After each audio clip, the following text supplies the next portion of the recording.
Good morning সবাইকে। আমি আমার বরকলা চট্টগ্রাম থেকে ভারতী বলছি। আবারও নতুন ভিডিও নিয়ে একটা চলে এসেছি।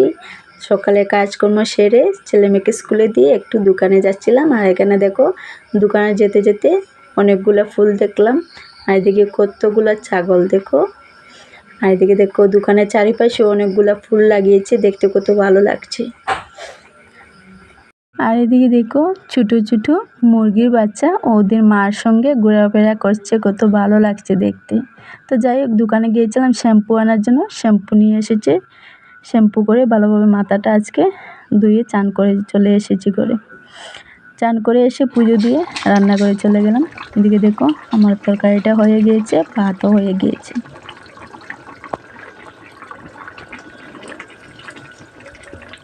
তো যাই হোক, তোমরা তো কালকের ভিডিওতে দেখেছো আমার ঘরে অনেকগুলো মাছ রয়েছে। আজকে আলু বেগুন দিয়ে মাছ দিয়ে রান্না করেছি আর কাঁঠাল বিচির ভাজা করেছি। তো যাই হোক, দুপুর হয়ে গেছে, খাওয়া দাওয়া সেরে বাসনগুলো সব ধুয়ে ঘরদোর একটু পরিষ্কার করে আটিয়ে গুছিয়ে নিয়েছি সবগুলা। এখন ভাবছি আমার তো কতগুলা কাপড় রয়েছে, এগুলাকে কি করব। এখন তো আর কোনো কাজ নেই, তাই কাপড়গুলোকে বের করে আজকে রেখে দেব। তো তোমরা বলো এই দুটো ব্যাগে কি? আমার ঘরে যে সময় জল ঢুকেছিল, তো তোমাদের দাদাভাই গডরেজটা তো দুটো চেয়ার দিয়ে জলে নষ্ট না হওয়ার জন্য উপরে উঠিয়ে রেখেছিল।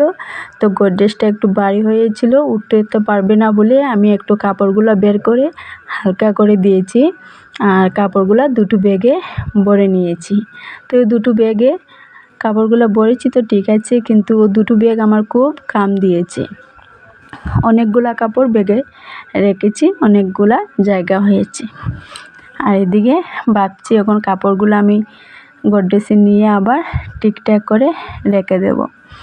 আর এতদিন হয়েছে ব্যাগেই রয়ে গিয়েছে কাপড়গুলো, ইঁদুরে উদুরে যদি কেটে দেয়। আর এখানে দেখো গডরেজে আরও কতগুলা কাপড় রয়েছিল, এগুলা দেখো উলট পালট হয়ে আছে। তো আজ সবগুলাকে বার করব। বার করে গডরেজটা ভিতরগুলো কাগজের পেপার দিয়েছিলাম, ওগুলো বার করে মুছে ঠিকঠাক করে রেখে দেব।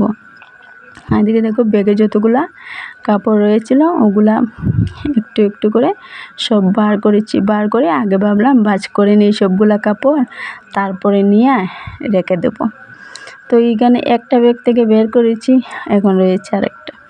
ভালো লাগছে না, এত কাপড় কেমনে ভাঁজ করব ভাবছি। তো ভাবলাম না, ভাঁজ করাতে লাগলে তো ভাঁজ করেই ফেলবো পট করে, কিচ্ছু না। তো যাই হোক, পেপারগুলো উল্টে পাল্টে দিয়ে আবার ঠিকঠাক করে নিয়েছি। আর এই কাপড়টা না আমি অনেক শখ করে নিয়েছি, কিন্তু পরতে পারি না জানো, একদিনই পরেছি। এমনই কাপড় নিয়েছি, শুধু একদিন লাগিয়েছি, আর লাগাতে পারলাম না। এই কাপড়টাকে আমি অনেক মিস করি। আর এই শাড়িটা আমি 2 বছর আগে দুর্গাপুজোতে নিয়েছিলাম, বেনারসি শাড়ি। তো শাড়ি তো আমার অনেকগুলোই আছে, গডরেজের মধ্যে বেশিরভাগ আমারই। আর তোমাদের দাদাভাইয়ের তো একদমই কম, আমার ছেলে মেয়ের আর আমারই বেশি। তো তোমাদের দাদাভাই তো অনেক কমই কাপড় লয়, তাই কী করব, ও লয় না বেশি, এই জন্য ওর কাপড় কম। আর আমাদের মেয়েদের কি যা দেখি তাই ভালো লাগে, তো এটা নিবারই ইচ্ছা হয় দেখার পরে, তাই না? সব মেয়েদেরই এরকম, যে কোনো একটা জিনিস দেখার পরে ভালো লাগলে মনে মনে ভাববো যে এই জিনিসটা যদি আমার হতো, তাই না? তো যাই হোক, আস্তে আস্তে সবগুলা কাপড় ভাঁজ করে নিলাম। ভাঁজ করে নিয়ে জায়গায় রেখে দেবো। আর এদিকে দেখো এগুলো হচ্ছে আমার সুতির শাড়ি। তো আমার সুতির শাড়ি বেশি নেই, সুতির শাড়ি আমার খুবই কম। কেন, আমি ঘরে তো একবারই শাড়ি পরি না, তাই আমার কয়েকটাই সুতির শাড়ি। তো কাপড়গুলো ভাঁজ টাজ করে সন্ধ্যা হয়ে গিয়েছে, সন্ধ্যা বাতি উঠতে দিয়ে তোমাদের দাদাভাই বাজার থেকে চলে এসেছে। তো বাজার থেকে কী এনেছে? পালং শাক এনেছে। আর ব্যাগে কী রয়েছে জানি না, তো দেখি একটু বের করে ব্যাগে কী কী এনেছে। তো ব্যাগে কী এনেছে? চাউমিন এনেছে। আর ছেলে মেয়েও ঘরে নেই, যে চাউমিনটা বানিয়ে দেবো, ওরা বৌদির ঘরে গিয়েছে, কী বানিয়েছে বৌদি, ওদেরকে ডেকেছে। তাই ভাবলাম আজ আর বানাবো না, কাল বানাবো। তো আমি বলেছিলাম একটা বাসন মাজা স্টিল আনতে, স্টিল এনেছে। বিস্কিট এনেছে, তেল এনেছে আর কি। আচ্ছা যাই হোক, আর কি রয়েছে ব্যাগে ওগুলো সব বের করে লাভ নেই। তোমরা আবার আমাকে বলবে যে ঘরের বাজার এতটা এনেছে, আবার এগুলাকে দেখাতে লাগে, তো তোমরা কিছু মনে করো না। যাই হোক, তোমাদের দাদাভাই বলছে চা খেতো, তো বলছে যে রুজুই ও দুধ চা খায়, আজ আর দুধ চা খাবে না। তাই আমাদের ঘরে বেশিরভাগ দুধ চাই হয়, তাই ওর পেটে ব্যথা করছে, বলছে একটু লাল চা খেতে, তাই গিয়ে চা বসিয়ে দিলাম।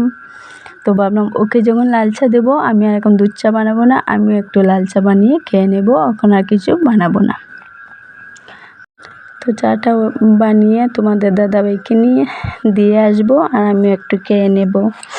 আর রাতের তো আজকে রান্না করতে হবে, আর আজকে দুপুরে রান্না একটু তরকারি রয়েছে, আর কিছু নেই। তো এখন তো রাত 9:30 মতন বেজে যাচ্ছে। তো আমি দেখো সারাদিন চুল আঁচড়াবার টাইম পাইনি, আর এখন চুলগুলো আঁচড়ে নিয়ে ছেলে মেয়েও ঘরে এসেছে, ওরা দেখো পড়েছে, আর আমি রান্নাঘরে চলে যাচ্ছি। তো আজকের ব্লগটা আমি এখানে শেষ করছি। তোমরা সবাই ভালো থেকো, সুস্থ থেকো, টাটা বাই বাই, সবাইকে গুড নাইট।